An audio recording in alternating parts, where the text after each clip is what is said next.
ಒಂದೆರಡು ಮಾತುಗಳನ್ನ ಆಡಬೇಕು ಎಲ್ಲರನ್ನು ಉದ್ದೇಶಿಸಿ ಅಂತ ಕೇಳ್ಕೊಳ್ತೀನಿ ಈ ಸಂದರ್ಭದಲ್ಲಿ. ಎಲ್ರಿಗೂ ನಮಸ್ಕಾರ.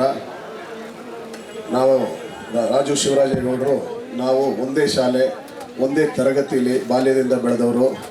ಮತ್ತು ನಾವು ಬೆಳಿಬೇಕಾದ್ರೇ ನಮ್ಮೆಲ್ಲರ ಸಿಂಹಾದ್ರಿಯ ಸಿಂಹ HP ಮಂಜುನಾಥ್, ನಮ್ಮೆಲ್ಲರ ಪ್ರೀತಿಯ ಮಂಜಣ್ಣನವರ ನೋಡಿ ಬೆಳೆದವಂಥವರು. ಅದೇನೋ ಹೇಳ್ತಾರಲ್ಲ, ಸಿಂಹ ಹೋಗೋ ದಾರಿಯಲ್ಲಿ ಹೆಜ್ಜೆ ಗುರುತು ನೋಡಿದೆ ಅಂತ. ಆ ಸಿಂಹ ಯಾವ ದಾರಿಲಿ ಹೋಗಿದೆ, ಆ ದಾರಿ, ಆ ಹೆಜ್ಜೆ ಗುರುತಲ್ಲಿ ರಾಜು ಶಿವರಾಜೇಗೌಡರು ನಾವೆಲ್ಲ ನಡ್ಕೊಂಡು ಬರ್ತಾ ಇರೋದು. ರಾಜು ಶಿವರಾಜೇಗೌಡರು ಬಾಲ್ಯದಿಂದಲೇ ಅವರಿಗೆ ಬಡವರು ಮತ್ತು ಯಾರೇ ಒಂದು ಪ್ರಾಬ್ಲಮಲ್ಲಿದ್ದರೆ ಅದನ್ನ ಸಹಾಯ ಮಾಡೋರು, ಅವರಿಗೆ ಸಣ್ಣದ್ರಿಂದಲೇ ಬಂದಿರೋದು. ಏನು ಇದು ಇವರ ಮುಖವಾಡ ಅಲ್ಲ, ಇದು ಅವರ ಒರಿಜಿನಾಲಿಟಿ. ಅವರೇನೇ ಮಾಡಿದ್ರೂ ಆತ್ಮದಿಂದ ಮಾಡ್ತಾರೆ. ಏನೋ ಮತ್ತೆ ಅವರ ಹಣೆಯಲ್ಲಿ ಏನು ಬರೆದಿದೆ, ಏನು ಮುಂದಕ್ಕೆ ಅಂತ ಗೊತ್ತಿಲ್ಲ.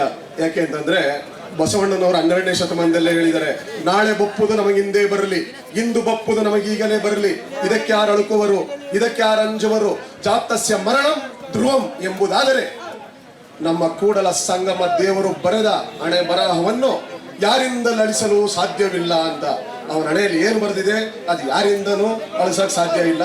ಸೊ ಅದರಿಂದಾಗಿ ಮಂಜಣ್ಣವರು ಏನು ಜನಗಳಿಗೆ ಸಹಾಯ ಮಾಡಿಕೊಂಡು ಬಂದಿದ್ದಾರೆ, ಅದು ಇವನು ಈಗಲೂ ಮಾಡ್ತಾ ಇದ್ದಾನೆ, ಮುಂದಕ್ಕೂ ಮಾಡ್ತಾರೆ. ಒಂದು ಮಾತು ಹೇಳಕ್ಕೆ ಇಷ್ಟಪಡ್ತೀನಿ ವೇದಿಕೆಯಲ್ಲಿ. ಮಂಜಣ್ಣ ಒಂದು ವರ್ಷದ ಹಿಂದೆ ಅವ್ರ ಕಾರಲ್ಲಿ ಬರ್ಬೇಕಾದ್ರೆ ಹೆಸರು ಹೇಳಲ್ಲ, ಯಾರೋ ಒಬ್ರು ಪ್ರಮುಖ ದೊಡ್ಡ ವ್ಯಕ್ತಿ ಅವ್ರಿಗೆ ಫೋನ್ ಮಾಡಿದ್ರು. ಫೋನ್ ಮಾಡ್ಬಿಟ್ಟು ಕೇಳಿದ್ರು, ಎಲ್ಲಿ ಹೋಗ್ತಾ ಇದೀಯ ಅಂತ. ಅವ್ರು ಹೇಳಿದ್ರು, ಹುಣಸೂರು ಹೋಗ್ತಾ ಇದ್ದೀನಿ ನಾನು, ಏನೋ ಒಂದು ಕಾರ್ಯಕ್ರಮ ಇದೆ. ಅವ್ರು ಹೇಳಿದ್ರು, ಇನ್ನೂ ಹೋಗ್ತಾ ಇದೆಯಾ ಹುಣಸೂರಿಗೆ ಅಂತ ಕೇಳಿದ್ರು.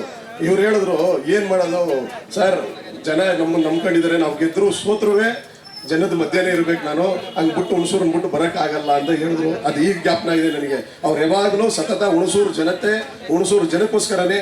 ಅದೇ ಥರ ರಾಜು ಶಿವರಾಜೇಗೌಡರು ಹುಣಸೂರು ಜನತೆಗೋಸ್ಕರ ಇರ್ತಾರೆ ಅಂತ.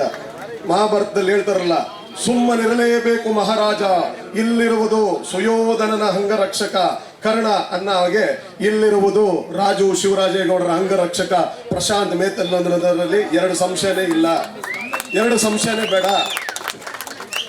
ತಿರುಗೋ ಭೂಮಿಯಲ್ಲಿ ನಡೆವ ಹಾದಿಯಲ್ಲಿ ಏನೋ ನಿಲ್ಲದಮ್ಮ ರಾಜ, ಜನನ ಎಂಬುದಿಲ್ಲಿ ಮರಣ ಎಂಬುದನ್ನ ಎಂದು ಗೆಲ್ಲದಮ್ಮ ರಾಜ. ಜನ ಇರುವ ಗೋಲ ಒಯ್ದು ದಿನ ಕಳೆವ ಜಾಲ ಒಯ್ದು, ಜಯ ಭಯದ ಚಿಂತೆ ಮಾಡದೆ ಸೆಣಸಾಡೋ ರಂಗ ಒಯ್ದು. ಇಲ್ಲಿ ದಾನವರ ಕೆಟ್ಟ ಮಾಯವಿದೆ, ಇಲ್ಲಿ ಮಾನವರ ಸುತ್ತ ಗಾಯವಿದೆ. ಇದ್ದರೆ ಗೆದ್ದರೆ ನ್ಯಾಯವನ್ನು ಉಳಿಸುವ ಜಗವೇ ಒಂದು ರಣರಂಗ. ಧೈರ್ಯ ಇರಲಿ ನಿನ್ನ ಸಂಗ, ಬಾರೋ ಬಾರೋ ನನ್ನ ರಾಜ, ನಿನಗೆ ನೀನು ಮಹಾರಾಜ. ಹಿರಿಯೋ ಆತ್ಮಬಲದಸ್ತ್ರ, ಅದವೇ ಜಯದ ಮಹಾಮಂತ್ರ. ನಿನ್ನ ದಾರಿಯಲ್ಲಿ ಎಂದು ಸೋಲೆ ಇಲ್ಲ, ಬಹಳ ಯುದ್ಧದಲ್ಲಿ ನಿನ್ನ ಗೆಲ್ಲೋರಿಲ್ಲ. ಜಯವೋ ಫಲವೋ ಮುಂದೆ ನುಗ್ಗಿ ನುಗ್ಗಿ ಬಾ, ಜಗವೇ ಒಂದು ರಣರಂಗ.